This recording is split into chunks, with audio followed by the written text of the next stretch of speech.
इसके बाद हमें पढ़ना है मेंडल्स लॉ ऑफ इनहेरिटेंस। जैसे कि मैंने बताया, Mendel is father of genetics. बहुत ही ज़्यादा इंपॉर्टेंट पर्सनालिटी, बहुत ही ज़्यादा अमेजिंग पर्सनालिटी थे मेंडल। मेंडल ने 3 इंपॉर्टेंट लॉ दिए इनहेरिटेंस के। He was the father of genetics. इनका पूरा नाम है ग्रेगर जॉन मेंडल। इन्होंने अपनी लाइफ के 7 ईयर्स एक्सपेरिमेंट्स करें किसके साथ? पी प्लांट के साथ एक्सपेरिमेंट्स करें, और एक्सपेरिमेंट्स के बेसिस पे ही इन्होंने क्या हमें कंक्लूड किया? लॉज को कंक्लूड किया। नाउ मेंडल परफॉर्म्ड एक्सपेरिमेंट्स और on garden pea plant. He took 14 true breeding plants of P having 7 distinguishable characters. कितने characters? 7 distinguishable characters which have 2 opposite traits. So opposite traits उनके थे, 7 important distinguishable characters थे P plant के पास। इसी वजह से Mendel ने पी प्लांट को सिलेक्ट करा अपने एक्सपेरिमेंट्स के लिए। ठीक है, 42 ब्रीडिंग प्लांट्स लिए। अब उनको ये नहीं पता था कि जीन्स क्या होते हैं, तो उन्होंने उसे कहा था factors which are passed from parents to offspring. अपने एक्सपेरिमेंट्स के थ्रू उन्होंने ये तो समझ लिया था कि कुछ ऐसी चीज़ें होती हैं जिनकी वजह से ही ये कैरेक्टर्स एक जनरेशन से दूसरे जनरेशन जाते हैं। तब हमने जीन को नहीं देखा था, तब हमें जीन के बारे में कुछ भी नहीं पता था।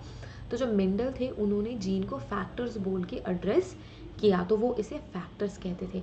Jeans that code for pair of opposite traits are called alleles.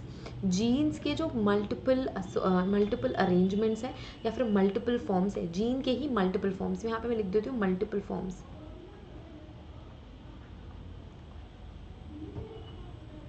Gene के मल्टीपल फॉर्म्स क्या होते हैं? अलील्स। इसको हमने बोला अलील्स, मतलब कोई एक जीन है, लेट्स से आई जीन है। हम ये एग्जाम्पल पढ़ेंगे, आई इज द जीन। अब ये किसे हैंडल करता है? ह्यूमन ब्लड ग्रुप को हैंडल करता है, ब्लड ग्रुप हैंडल करता है। अब इसके पॉसिबल क्या हो सकते हैं? फॉर्म्स हो सकते हैं। तो I A is the form, I B is the form. तो ये डिफरेंट फॉर्म्स हो सकते हैं, तो ये कहलाते हैं अलील्स। और ये जो फैक्टर्स होते हैं, फैक्टर्स मतलब जीन्स, ये जो फैक्टर्स होते हैं ये हमेशा किस में होते हैं? पेयर्स में होते हैं। ये भी हमें मेंडल ने बताया, वो भी हम देखेंगे कि मेंडल ने हमें कैसे बताया कि ये किस में होते हैं? पेयर्स में होते हैं। ठीक है, क्लियर? Let's move forward. ये वो 7 पेयर्स थे जो कि मेंडल ने कंसीडर करे थे seed, flower, pod and stem के बेसिस पे। सो ये जो फर्स्ट है इसका फॉर्म किस तरीके का? सीड का फॉर्म है, स्मूथ सरफेस है या फिर रिंकल्ड सरफेस है, वाइट या फिर रिंकल्ड है, ग्रे या फिर राउंड है या फिर येलो राउंड। इसका एग्जाम्पल आप बुक में पढ़ते हो इस वजह से। नाउ ग्रीन कलर के पी के सीड्स हैं या फिर कैसे हैं? वायलेट फ्लावर है या वाइट फ्लावर है। कंस्ट्रिक्टेड फॉर्म ऑफ पी का सरफेस है या फिर फुल है, ग्रीन है या फिर येलो है। ये जो फ्लावर पॉड्स हैं वो एक्सियल है या फिर टर्मिनल है। इसकी लेंथ क्या है? लॉन्ग है या शॉर्ट है? स्टेम लेंथ साइज जो है वो लॉन्ग है या शॉर्ट है। तो हम इसका एग्जाम्पल बहुत कॉमनली पढ़ते हैं। Okay, now Mendel gave 3 important law of inheritance which is based on his observation. कौन से? Law of dominance, law of segregation and law of independent assortment. तो अब इन सारे laws में पढ़ना क्या है हमें? So law of dominance क्या है? सबसे पहले मेंडल ने मोनोहाइब्रिड क्रॉस, एक सेकेंड, पहले मेंडल ने मोनोहाइब्रिड क्रॉस किया। मोनोहाइब्रिड क्रॉस क्या होता है? Mono means 1, mono is equal to 1। ठीक है, तो मोनो हाइब्रिड क्रॉस उन्होंने करा। हाइब्रिड क्रॉस मतलब क्या होता है? जब कभी भी आप कंट्रोल करते हो सिचुएशन किसी भी क्रॉप के लिए, तो आप उसे बोल सकते हो कि हाइब्रिडाइजेशन हो रही है उस क्रॉप की। तो मोनो हाइब्रिड क्रॉस, या फिर उन्होंने देखा ट्रांसफर ऑफ वन जीन।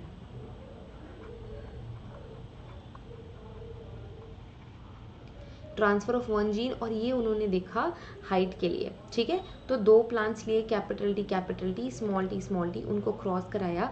तो सबसे पहले तो क्या गैमीट फॉर्मेशन होगा? गैमीट फॉर्मेशन कैसे होगा? इस तरीके से गैमीट फॉर्मेशन होगा। ठीक है, डिफरेंट कलर्स यूज़ करते हैं। सो यहाँ पे क्या है? यहाँ पे आप देख रहे हो कि दिस इज 2n सिचुएशन। ठीक है, this is 2n situation, diploid है। तो जब एक गैमीट फॉर्म करेंगे तो हैप्लॉयड हो जाएंगे, हैप्लॉयड इसी तरीके से होंगे। ठीक है, अभी एक दूसरे से क्या करेंगे? क्रॉस करेंगे। तो किस तरीके से होगा? लेट्स से ये वाला टी इसके साथ क्रॉस करेगा एंड देन ये वाला जो टी है इसके साथ क्रॉस करेगा। क्लियर? मैंने डिफरेंट कलर्स यूज़ करे जिसके थ्रू आप समझ जाओ। ओके, सो कैपिटल टी,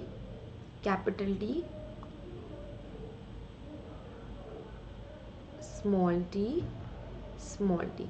तो ऐसे ये अरेंजमेंट बनाएंगे। Capital T small T, this is F1 generation, this is F1 generation. F1 generation में सारे प्लांट्स क्या हो गए? टॉल हो गए। सारे प्लांट्स टॉल हो गए तो मेंडल ने सोचा कि ये सारे प्लांट्स टॉल क्यों हो रहे हैं, जबकि उन्होंने शॉर्ट वाला प्लांट भी आपके हाइब्रिडाइजेशन में यूज़ करा है।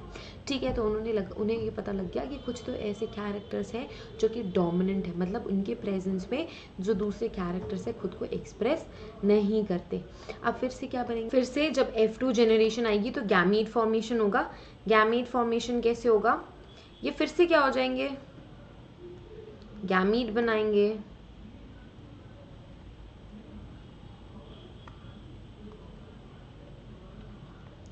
अब इसके अरेंजमेंट को समझने के लिए हमको बनाना पड़ेगा पुनेट स्क्वायर। तो हम कैसे बनाते हैं? ऐसे बनाते हैं, ठीक है।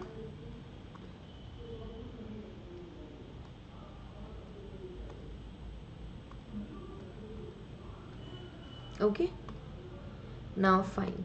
तो ये इससे क्रॉस करेगा कैपिटल टी, ये capital T small T, next we have capital T small T and then small T and small T.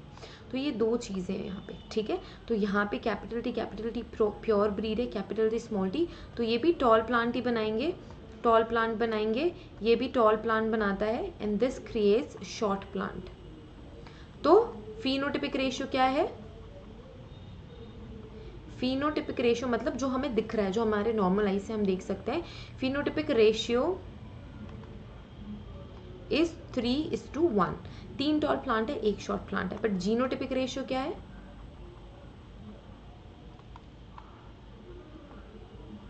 Genotypic ratio is 1:2:1। देखो कैपिटल टी 1 है, कैपिटल टी स्मॉल टी 2 है और स्मॉल टी 1 है, तो it is 1:2:1। अब इसके बाद Mendel ने ये 2 लॉज हमें बताए थे। क्या हमें बताया था? उन्होंने बोला कि जो अलील्स होते हैं उनमें एक डोमिनेंट होता है जो कि एक्सप्रेस करता है और दूसरा क्या होता है? रेसेसिव होता है जो कि एक्सप्रेस नहीं करता है। ठीक है, इन्होंने बोला कि जो कैरेक्टर्स हैं वो एक डिस्क्रीट यूनिट के फॉर्म पे एक्सप्रेस होते हैं जिसे हम कहते हैं अलील, और ये किस में होते हैं? पेयर्स में होते हैं, ठीक है। और इस पेयर में जब कभी भी पेयर डिससिमिलर होता है, मतलब दिस इज डिससिमिलर पेयर, इस डिससिमिलर पेयर में एक डोमिनेंट होता है और दूसरा क्या होता है? रेसेसिव, दूसरा रेसेसिव होता है। अब जो डोमिनेंट है वो सारा का सारा कैरेक्टर एक्सप्रेस करेगा और जब 2 रेसेसिव इकट्ठे आएंगे तब जाके रेसेसिव ट्रेट एक्सप्रेस होता है, ठीक है। 2-3 चीज़ें यहाँ पे यूज़ हो रही हैं, जैसे कि हेटेरोजाइगस, वर्ड हेटेरोजाइगस। तो heterozygous is different, this is heterozygous, जो कि अलग अलग है, ठीक है। होमोजाइगस कैसा होता है? कैपिटल टी होमोजाइगस है, स्मॉल टी होमोजाइगस है, जो कि सेम हो। When we cross homozygous that is tall and that is small capital T and small t, the offspring we get all the tall plants having genotype capital T small t, so the tall is the dominant trait over dwarfness, क्योंकि tallness dominant trait है, इसी वजह से वो express होगी। Now talking about law of segregation, law of segregation में देखो gamete formation के टाइम में यहाँ पे भी ये कैरेक्टर्स जो है सेग्रीगेट हो रहे हैं, ठीक है, ब्लेंडेड नहीं है, यहाँ पे भी ये सेग्रीगेट हो रहे हैं एंड देन फिर वापस से फर्टिलाइजेशन के टाइम पे फ्यूज़ होते हैं। तो इससे ये इनका कहना था कि ये जो लॉ ऑफ सेग्रीगेशन का मतलब ये था कि ये जो कैरेक्टर्स हैं ये ब्लेंड नहीं होते हैं एक दूसरे में, ब्लेंड नहीं होते हैं, इसी वजह से F2 जनरेशन में ये रिकवर हो जाते हैं, ठीक है। अगर ये ब्लेंड हो गए होते तो F2 जनरेशन में कभी भी रिकवर नहीं होते। सो इसी वजह से they do not show blending, किसी भी तरीके की ब्लेंडिंग वो शो नहीं करते, बट गैमीट फॉर्मेशन की वजह से, गैमीट फॉर्मेशन की वजह से सिंगल एन बनाने के लिए they just get segregate to each other and इसी वजह से न्यू कॉम्बिनेशंस बनते हैं, नए कैरेक्टर्स एक्सप्रेस होते हैं। It's about law of segregation. I hope आप सभी को ये समझ में आ रहा होगा। अगर अभी तक समझ में नहीं आया है तो अपना कमेंट करो, तो अपना डाउट कमेंट बॉक्स में डालो and I will address this. And जो थर्ड लॉ है we will do it in the video. Till then take care, bye.